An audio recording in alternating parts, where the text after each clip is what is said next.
Keanu Charles Reeves was born on September 2, 1964 in the capital of Lebanon, Beirut.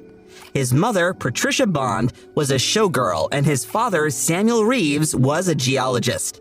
Keanu owes his spectacular appearance to Hawaiian and Portuguese roots of his father and English and Irish roots of his mother. Such an unusual name of the boy came from the Hawaiian language and translates "cool breeze over the mountains." Keanu Reeves' father wasn't just a simple man. He didn't even get higher education. Moreover, he received a high school diploma during his imprisonment in Hawaii on charges of selling heroin at the airport. Over time, he started not only to sell substances, but also to use them. 2 years after Keanu's birth, a new member of the family, baby Kim, was born. As soon as Keanu turned 3, Samuel abandoned the family. After that, he was arrested more than once for possession and sale of drugs. Patricia could not count on his participation in the children's lives or even on alimony. At the age of 13, Reeves met his father on the island of Kauai for the first time. After that, he stopped communicating with him for many years. After the breakup, Patricia moved to Sydney in search of greener pastures, where she got a job as an assistant organizer of performances. She was paid little, and life in Australia was much more expensive than in Lebanon. The woman changed men one by one. In the end, Patricia decided to try her luck in New York. The next move was not easy for the children. The brother and sister were just getting used to Australia, and the next change of scenery was very stressful for them. But in New York, Keanu was, for the first time, behind the scenes of the theater, where Patricia got a job for a while.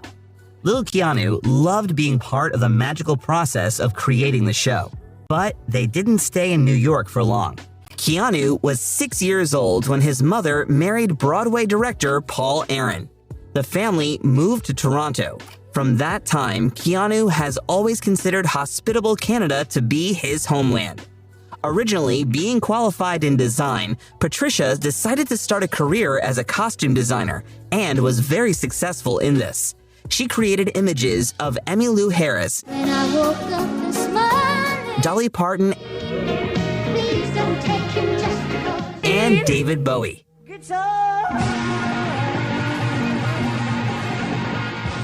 Keanu's love of cinema appeared in particular thanks to his stepfather.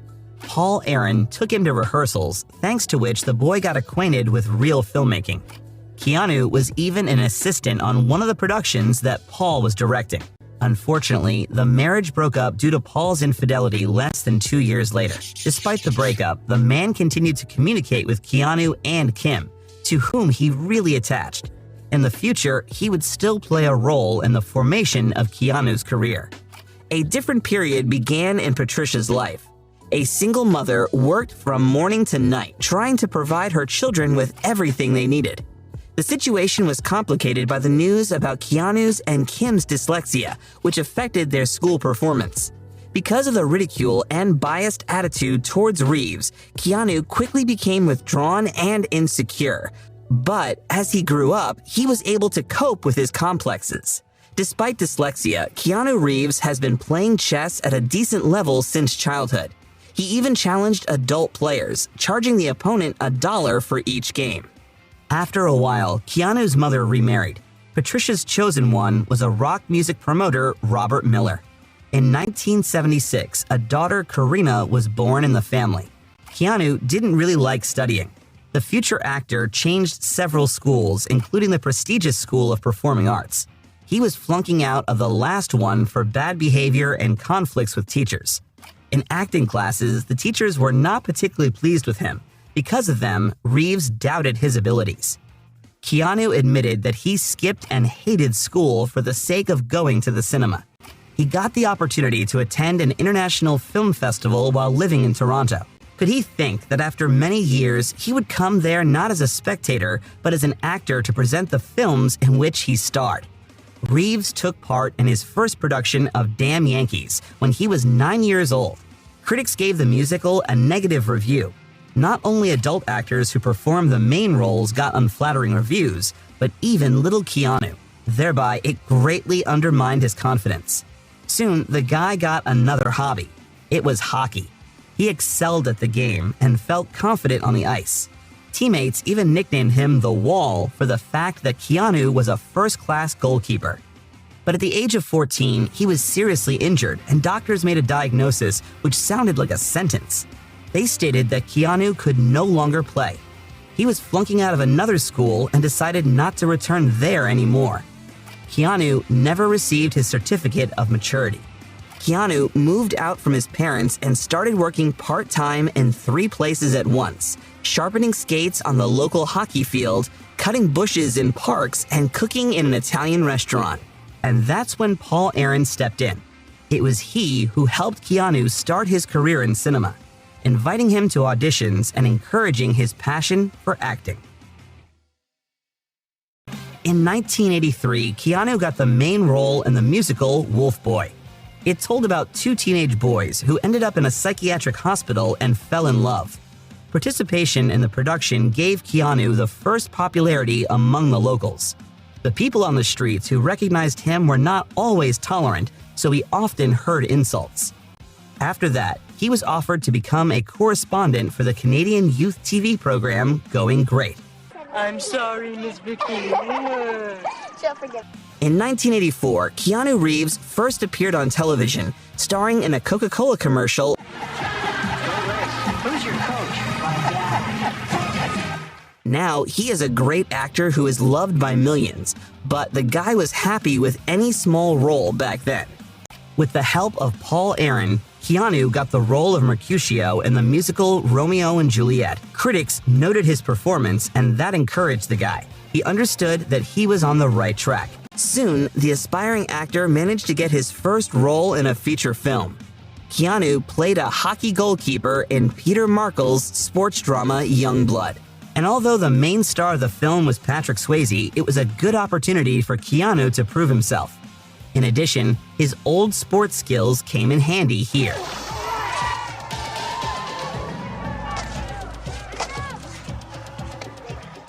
After that, Reeves decided to leave his hometown and go towards his dream. With the help of his former stepfather, he received a green card and moved to Los Angeles. There, Paul persuaded a familiar agent, Erwin Stoff, to take Keanu under his wing. He considered the name of the ward too exotic, so he tried for a long time to convince Keanu to come up with some kind of nickname. The actor began to offer various crazy options, for example, Chuck Spadina, and as a result, the manager abandoned the idea. And then I tell them that, and they're like, no. And I'm like, what's wrong with Chuck Spadina? Isn't that kind of the direction you want? Dude, your name is almost Chuck Spadina. Is my favorite thing. No, but then they didn't like that, so then I went. The job was found pretty quickly. In 1986, as many as 8 projects were released with the participation of Keanu. However, we can't call all of them successful. Keanu played a young version of the hero in the Disney Studio television movie Young Again. According to the plot, a businessman wanted to become a teenager again, and his wish came true. The short film One Step Away could not be called successful. However, it gave the actor the opportunity to play the main role for the first time. In the same year, Reeves was offered to play Private Chris in Oliver Stone's film about the Vietnam War, Platoon. However, Keanu, being a devoted pacifist, refused the role. As a result, Charlie Sheen got the main role, and the film won an Oscar in several nominations. He continued to actively star in television films such as Act of Vengeance and The Brotherhood of Justice. Together with Drew Barrymore, he played in the musical Babes in Toyland. Reeves got good reviews when he appeared in the teen drama River's Edge. The guy played a schoolboy named Matt, who had a dilemma: to tell the authorities about the murder of his classmate by his friend, or to keep the crime a secret in the name of friendship. The film, Under the Influence, also received quite positive reviews. After getting a couple of cameo roles in the TV series The Tracy Ullman Show and Trying Times, Reeves appeared in the film Dangerous Liaisons. It was a chance for Keanu to show a new side of himself. The cast of the film was very good. John Malkovich, Michelle Pfeiffer, and the novice Uma Thurman took part in this project. But everyone thought that director Stephen Frears was taking a big risk by inviting to a serious role an actor who mostly played teenagers. The film Dangerous Liaisons won 3 Oscars in 1989, but Keanu unfortunately received a lot of criticism. Nevertheless, hard work bore fruit and the actor began to earn more. Now he could afford more expensive housing, but instead of spending money on amenities, he bought a motorcycle. Riding in the California hills became his passion. Keanu loved night trips when there were almost no cars on the highway and it was possible to accelerate to breakneck speed. Such adventures did not always end well. One day, he miraculously managed not to fall off a cliff. The actor spent a week in the hospital with broken ribs and a ruptured spleen. After the accident, Keanu needed to recover. That's why he lost several contracts. His sister Kim helped him get back in shape. She came to Los Angeles specifically to take care of her brother. As for the bike, despite the fact that due to his love of extreme sports, Keanu lost serious projects for almost a year. He returned to the hobby as soon as his wounds healed. And in the future, he would risk his life more than once for the sake of thrills. After returning to work, Keanu continued to play in teen films. In 1988, the comedies with his participation The Night Before and The Prince of Pennsylvania were released. The drama Permanent Record that followed them was criticized, but at the same time, many praised Keanu's acting. From time to time, Keanu played a teenager on the screen. The actor even began to worry that he would never get out of that role. Reeves was actively looking for a film that would help him change the direction of development. Still, the audience, who loved Keanu for his teenage roles, had another chance to see the actor in this role. In 1989, the cult film Bill and Ted's Excellent Adventure was released. The story was made up by Ed Solomon and Chris Matheson back in 1983 in a student improvisation class. Based on the staging, they wrote the script in just 4 days, meeting in local coffee shops. It's hard to imagine anyone other than Keanu Reeves and Alex Winter starring as Bill and Ted, but initially, each actor auditioned for the opposite role. However, after seeing the audition recordings, Solomon and Matheson decided to swap the actors. Initially, Bill and Ted's Time Machine was supposed to be a Chevy van, but the producers were afraid of the similarity with the DeLorean from Back to the Future and replaced the machine with a phone booth. It's strange that those guys didn't remember about another time traveler with a phone booth. Bill and Ted's Excellent Adventure became a cult classic. The film performed decently at the box office, received animation, game, and comic book versions, and also a sequel. Unfortunately, not as successful as we would like it to be. And of course, Bill and Ted gave us an iconic meme. Bill! But more importantly, the film launched the career of Keanu Reeves, who even seriously was afraid that he would be remembered only for the role of Ted. That character really strongly influenced his image in the press and the reaction to his game at first. In 1989, the tragic comedy Parenthood was released. The actor played together with Diane Wiest and Steve Martin. Chicken's burning. Oh!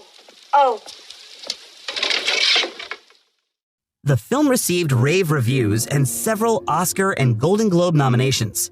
Thanks to working with director Ron Howard, other filmmakers began to pay attention to Keanu.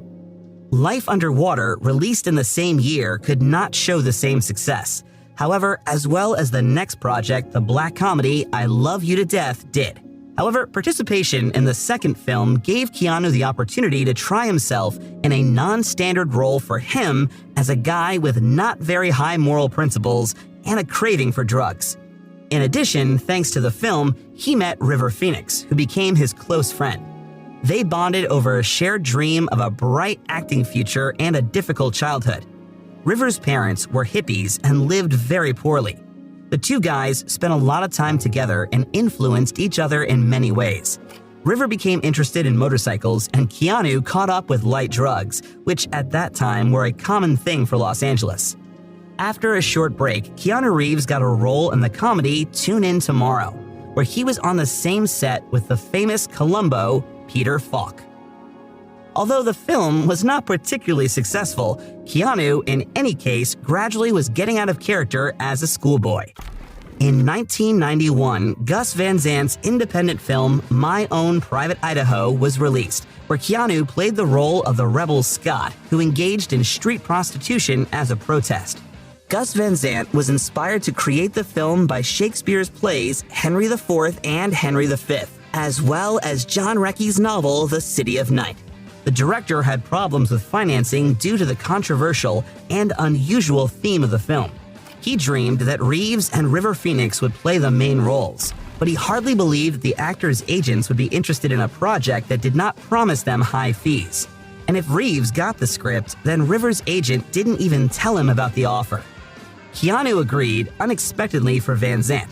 He was impressed by the story and believed that Phoenix simply had to agree to star with him. At that moment, River was spending time with his family in Florida. Without even thinking, Reeves, who was in Toronto at the time, hopped on a bike and drove thousands of miles to deliver a script to his friend. River liked the script and he agreed. Some actors and crew members settled in Van Sant's house during the preparation for the film. They were all young, cheerful, open, and creative people. Therefore, very soon, that place turned into an almost continuous house party with jam sessions every night. The music, of course, was accompanied by alcohol, as well as something heavier and more dangerous. The director did not prevent that at first. The team was shooting an independent movie, and such an atmosphere probably was getting everyone in the right mood. But at the same point, everything got out of control, and Van Sant had to move out of his own house for a while to get some sleep at least and edit the script. When the director returned, everything was ready for filming. The original script had only 70 pages, which corresponded to about a 70-minute film. Van Sant wanted the actors to complement the story with improvisation and give them full creative freedom. The director gave copies of John Recky's novel City of Night to River Phoenix and Keanu Reeves to help them get into the thinking of street dealers. Being a bookworm, Reeves read not only that novel, but also 5 other of Recky's books. As for Phoenix, he stopped reading after the first paragraph. They were different, but that was the strength of their duet. The actors really got into this project.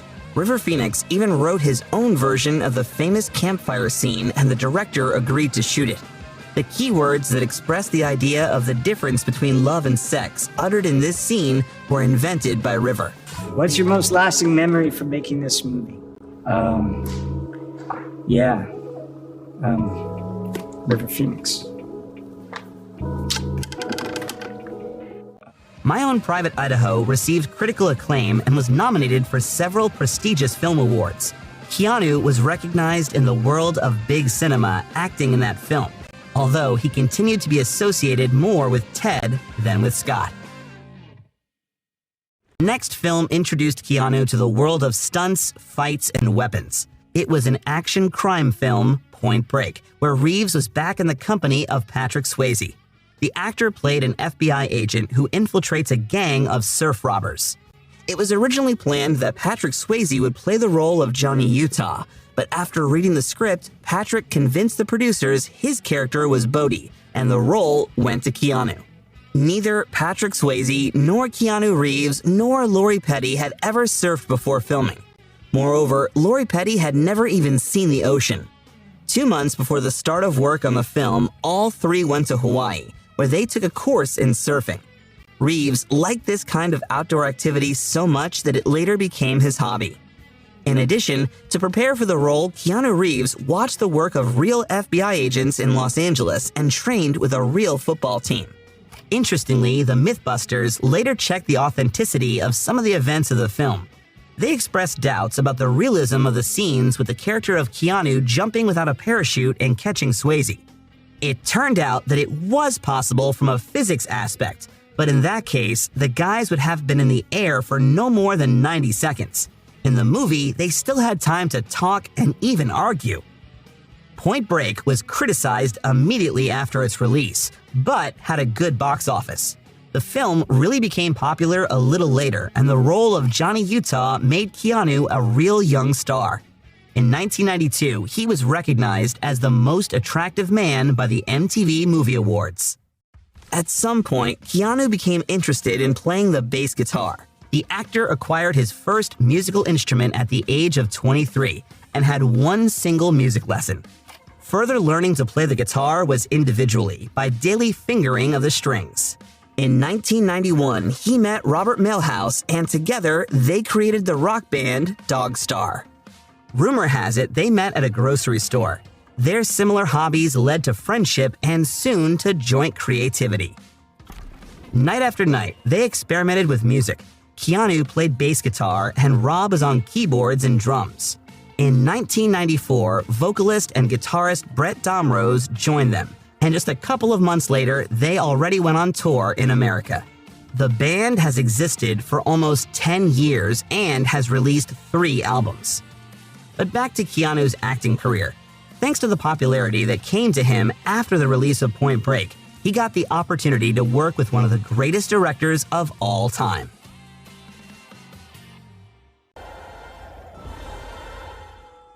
The idea to make another adaptation of Dracula came to the mind of actress Winona Ryder, who proposed this project to Francis Ford Coppola. She thought that the director would refuse due to employment, but when he heard the word Dracula, his eyes lit up.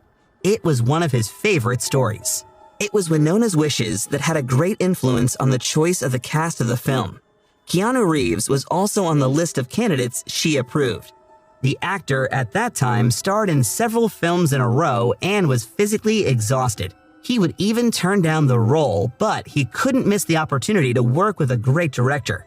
Unfortunately, Coppola did not have mutual feelings for him. At the casting, nothing foretold troubles. Keanu showed himself well, and Winona continued to insist on his candidacy. The director agreed, but later he regretted it more than once. Coppola gathered all the actors to prepare for the film and made them read out the original novel by Bram Stoker, instead of the usual script.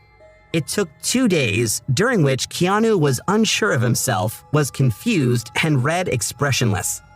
Probably fatigued due to the quality of Keanu's work, since many who worked with him remembered him as detached and emotionless.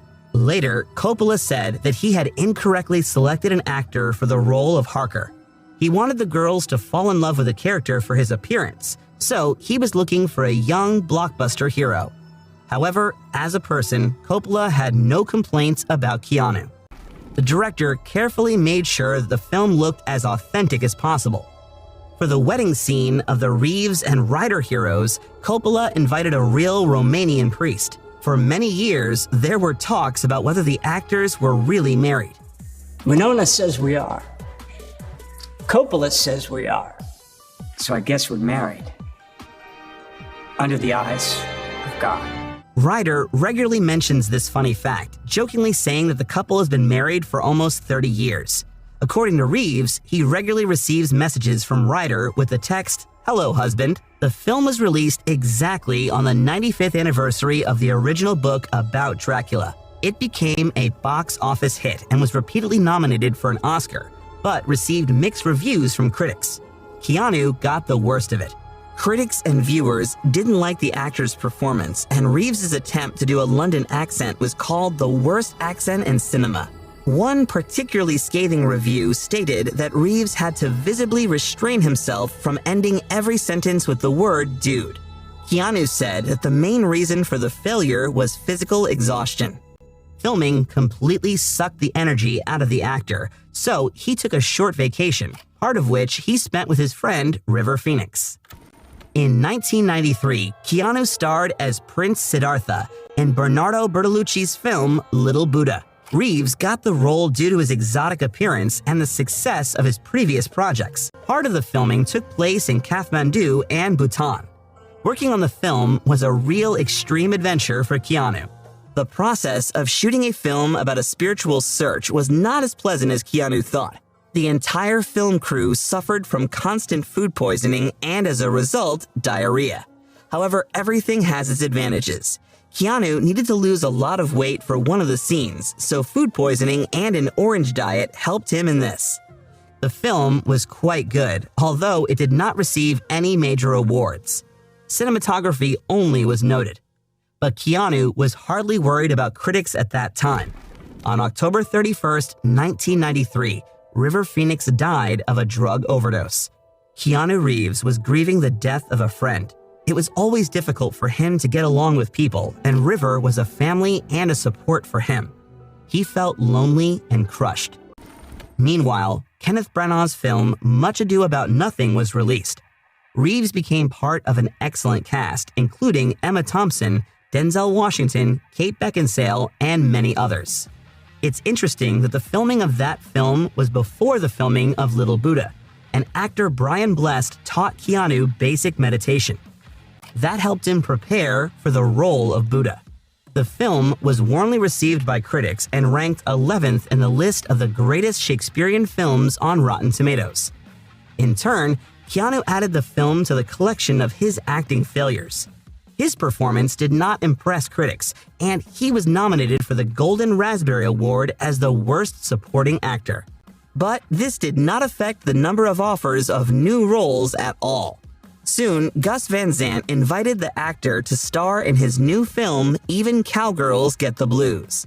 Keanu didn't fully understand the concept, but agreed, probably in order to reminisce about the filming with River Phoenix. The film dedicated to the deceased actor unfortunately did not repeat the success of My Own Private Idaho. The movie failed at the box office and was negatively received by critics. A series of failures changed to great success. In 1994, a movie thanks to which Keanu got to an unprecedented level was released. At first, Keanu refused to act in the film Speed. In his opinion, the script was too similar to the movie Die Hard. However, the studio hired Joss Whedon for the final version of the script. He totally changed the original concept of the main character. Now, Jack was not a desperate rebel, but a courteous, kind-hearted policeman striving to help people. In the end, Keanu agreed. Keanu immediately found a common language with a colleague in the film, Sandra Bullock. Now, they looked perfect at the trial readings. At that time, Bullock was a newcomer and Keanu felt some responsibility for his colleague. He supported her in everything and helped work on the role. Moreover, relatively recently in an interview with Ellen DeGeneres, Sandra admitted that she was in love with Keanu. I think about how sweet Keanu Reeves was and how handsome he was. It was hard. It was hard for me to really be serious. Like he would look at me and I'd be like. After a while, Ellen showed that video to Keanu and he said that he liked Sandra too. Who knows if he said it to be polite or it really was, but in any case, it's impossible to deny their chemistry on the screen. Another reason why Keanu Reeves still agreed to the role was that Jan de Bont offered him to perform some tricks on his own in the film. A fan of extreme sports, Reeves could not refuse such an opportunity.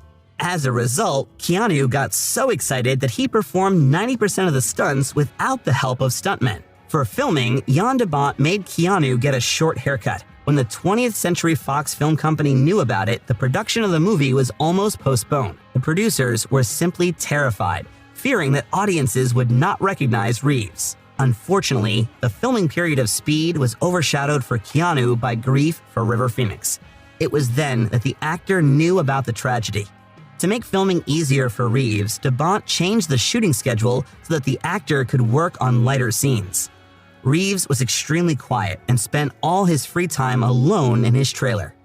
The film became a real box office hit, and Keanu received a fee of $1.2 million for his work. The action movie was included in the list of the 100 most spectacular films of the 20th century. Keanu finally got on the A-list, a list of actors with the highest fees. After the success of Speed, Fox Studio wanted to shoot a sequel, but Reeves flatly refused to participate in it. This act seemed to be utter madness. However, later, Reeves' decision turned out to be correct. The sequel of 1997 failed miserably at the box office, besides receiving the Golden Raspberry for the worst sequel. Meanwhile, Reeves starred in the cyberpunk movie Johnny Mnemonic. Keanu was a fan of William Gibson, the author of the story of the same name. The script of this film was written on the basis of this story, so the actor gladly agreed to play the main role. The director of the project, Robert Longo, was actually a famous artist. Before Mnemonic, he shot only a couple of clips as a hobby. But one day, he had Gibson's story, and the artist suggested the author make a film based on his work. Gibson agreed and even volunteered to write a script for a future movie on his own. Initially, the film was conceived as a psychological drama for which the authors could not find funding for a long time. In the end, they were able to negotiate with Sony Pictures, but soon regretted it. The film was in development for a long time. During that time, Keanu Reeves was able to become a Hollywood star. Sony Pictures decided to turn a cozy art house black and white film into a summer blockbuster, seeing the success of Speed. Later, Robert Longo admitted that the final version turned out to be only 65% of what he wanted to do. Over the years, Johnny Mnemonic gained the status of a cult work, but when the film was released, it could not even recoup the production costs. In addition, Reeves' acting work wasn't appreciated by everyone. In 1996, he was even nominated for the Golden Raspberry for that role.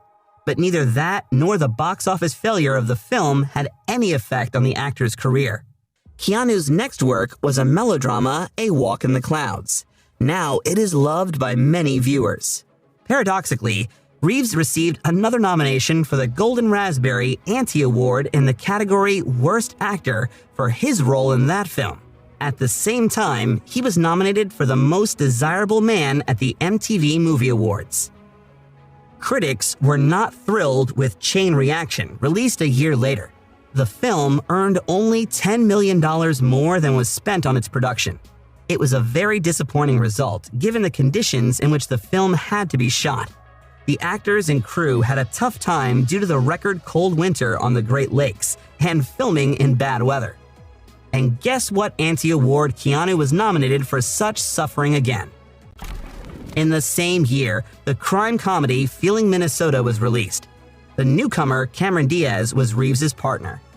According to Keanu, he smoked so often on the set that he eventually became addicted to cigarettes in real life. The film, like its predecessors, was not successful. Reeves was much more lucky on the theater stage during that period. In 1995, he played Prince Hamlet at the Manitoba Theatre Centre in Winnipeg. The reviews for his acting were excellent. According to critics, Reeves was able to make the image of the prince fresh, lively, and even spontaneous. Nevertheless, it began to seem that Keanu Reeves did everything out of himself in the field of cinema, and it was not worth expecting new successful films from him. However, they hurriedly wrote him off. Working on the next project was not easy for Keanu, but the role he performed is considered one of the best in his career. Of course, we're talking about Kevin Lomax in the cult classic The Devil's Advocate. Initially, they were going to make a big, epic blockbuster out of the film with the devil lightning from the eyes, explosions, and so on. But all serious actors refused to participate in such a project, including Al Pacino.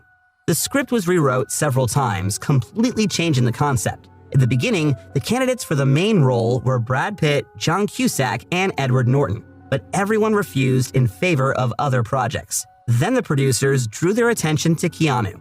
Reeves was incredibly pleased to have the opportunity to work on such an interesting project. And when he found out that Al Pacino could be his partner, he agreed to a lower fee so that the producers could pay the price requested by the great actor. The new version of the script was really able to please Al Pacino, and after 5 refusals, he still told the producers the cherished yes. When Al Pacino found out that Keanu had donated part of his fee to him, he gave the same amount to charity. Malicious tongues said that Pacino did not like the level of Reeves' acting. Keanu said that Pacino from time to time seemed to test his limits. He played each take in a different way, as if he wanted to understand whether his partner would be able to improvise and give his character something new. But according to the director, the actors did not compete, but supported each other. Those were some good days, and it's such a wonderful performance from Mr. Pacino. Who you carrying those bricks for, Kevin? God? Anyway. Preparing for the role, the actor spent a lot of time with various lawyers in New York. He also read many articles and excerpts about famous lawsuits. The film, which is now considered a cult classic, at first did not receive rave reviews. Critics called it more interesting than brilliant, and the website Rotten Tomatoes gave the film an approval rating of 63%. And yet, The Devil's Advocate was awarded the Saturn Award in the category for Best Horror Film.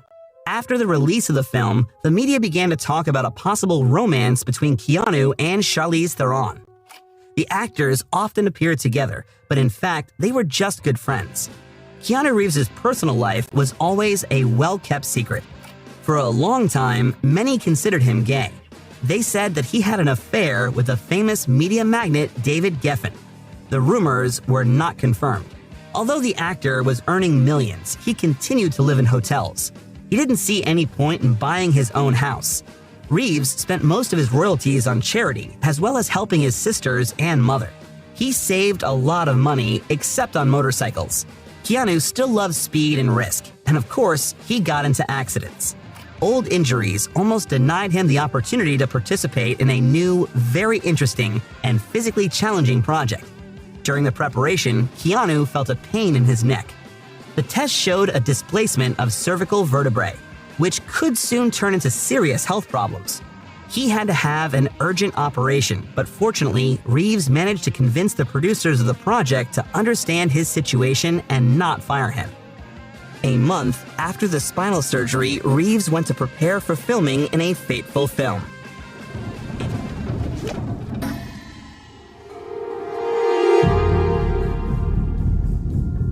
In order to attract viewers to the film by almost unknown directors Larry and Andy Wachowski, at that time, the Warner Brothers studio was going to take some bright star to the role of the One. Brad Pitt, Ewan McGregor, Tom Cruise, Leonardo DiCaprio, and many others were considered, but they all refused for various reasons. For example, DiCaprio was afraid that too many special effects would kill his acting, and Nicolas Cage did not want to leave for filming in Australia. For a long time, the main candidate was Will Smith, but he refused the project because at that time he did not consider himself a mature enough actor for such a serious role. Although Will was delighted with the script and was sure that it would be a great project. Then the choice was between Johnny Depp and Keanu Reeves. The latter expressed the strongest interest in the film after reading the script and showed himself great at the auditions. Keanu was interested in science fiction and philosophy, and at the request of his brothers, read Kevin Kelly's book Out of Control, the work of scientist Dylan Evans on evolutionary psychology, and Baudrillard's collection of essays, Simulacra and Simulation, before filming. The Wachowskis realized that at least in part of the script, they and Reeves were on the same page. And when the actor agreed to months of training, the studio, along with the Wachowskis, realized that they had finally found the one. The actors had to quickly learn how to fight, somersault, and almost run on walls, so those who played the main roles before starting work on the set trained daily for more than 5 months, honing their movements in martial arts. After prolonged persuasion, the famous Chinese director of action films, Yuen Wu-ping, commenced to teach the actors to fight. Under his guidance, the actors had to master not only kung fu, but also the so-called wire fu. It's some kind of kung fu, but the actors were suspended on special cables that facilitate the execution of intricate tricks. Each actor was assigned a personal Chinese coach, and Keanu's mentor did not even speak English. The result exceeded all expectations. No understudies, no stuntmen, no nefarious techniques like simplifying the script were needed. Actors fight as if they know how to do it for half their lives. I know kung fu. Show me. In addition to the fact that the preparatory course itself was exhausting, it was even more difficult for Keanu than for the others, since the actor was just beginning to recover from an earlier injury. The film crew arrived in Sydney in March of 1998. Everyone was in high spirits, but suddenly a new problem appeared. Reeves was informed that his spine had not fused. The actor couldn't fight for a while, and the Wachowskis had to rearrange the shooting schedule in such a way that he could first shoot simpler scenes and leave the fights and other action for later. One of the most difficult scenes was the one in which Morpheus and Neo arranged a training duel. Lawrence Fishburne and Keanu Reeves rehearsed the whole fight for a month before the start of filming. And although the actors were already moving synchronously and knew where and how to improvise, it was still very difficult to shoot the fight. Fake fights are fun. Yuen Wu-ping, greatly praised Keanu Reeves' desire to bring everything to perfection. The actor also wanted to do everything flawlessly when shooting the previous scenes, but here his perseverance reached its peak. Because of the injury, he badly rehearsed a triple kick and made mistakes in his movements, take after take, but he did not want to stop shooting. As a result, it took 21 takes to film this trick. On the set, everyone was amazed at how Reeves rushed into battle, forgetting about moral and physical fatigue. Even with a sore neck, he studied on weekends when the actors were supposed to rest. But the most difficult part was the scene of the duel between Neo and Agent Smith in the subway. All its participants remember it was the most difficult scene they have ever had to shoot in their lives. It was necessary not only to fight, but also to actively use the support cables that help to perform tricks. The choreography of the fights was honed as never before, but the situation was complicated by the fact that there were no stuntmen here. Keanu Reeves and Hugo Weaving did all the work themselves. It took a huge number of takes before it turned out exactly what was needed, and as a result, the entire episode was filmed 10 days longer than planned. By the end of the work, everyone was completely exhausted. The sacrifices for the role did not end there. The last episode of Neo's release from the Matrix was filmed. It's the episode in which he wakes up for the first time in a capsule filled with a transparent liquid. For this episode, the actor completely shaved off his hair and eyebrows and could safely grow them after filming without delaying the workflow. Despite the difficult shooting, the working on the film is remembered fondly by the actors. The Matrix was released on March 31st, 1999 in the USA. Neither the producers nor the actors nor other members of the crew had any idea that the film could turn out so good. Even Reeves, who had been filming for a long time and knew what fame was, had no idea that it was possible to be so imbued with the film and its characters. He was surprised that people go to the Matrix 3 or 10 times while his email box was overflowing with letters.